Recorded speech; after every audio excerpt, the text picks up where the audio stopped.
மக்கள் சொல்றது என்ன தொண்டை கட்சிக்காரன் என்னன்னா இப்படி அடிச்சுக்கிட்டு ஒண்ணு சேர்ந்தா தானே, இல்லாட்டி எங்க கட்சி போயிரும் போல தெரியுது என்ன ஆடம் பாருங்க.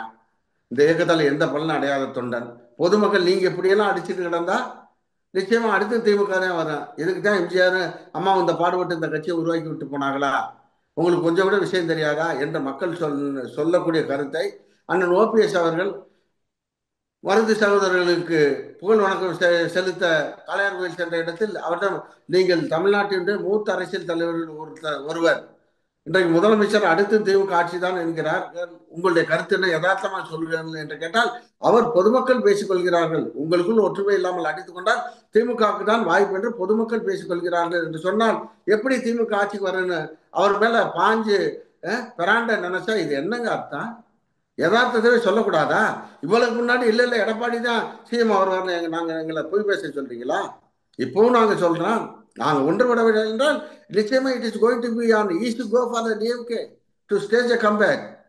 இதுதான் யதார்த்த நிலைமை. எனவே நிச்சயமாக இன்றைக்கு அண்ணன் ஓபிஎஸ் அவர்கள், அண்ணன் செங்கோட்டையன் அவர்கள், அண்ணன் தினகரன் அவர்கள், சின்னம்மா அவர்கள் இவர்கள் எல்லாம் ஒன்று சேர்ந்த பிறகு நிச்சயமாக எங்களை நோக்கியும் சில பல நல்ல கூட்டணி அமையும்.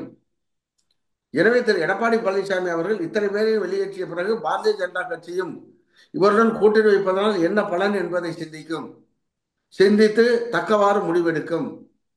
ஏன்னா அந்த சூழலில் வருகிற பொழுது போட்டி என்பது எங்களுக்கும் அண்ணன் ஓபிஎஸ் அவர்கள் தலைமையில் அமைய போற கூட்டணிக்கும் தான் நிச்சயமாக இருக்கும் என்பதுதான் எதிர்காலம் காணப்போகிற ஒரு அரசியல் களம் என்பதுதான் என்னுடைய கருத்து.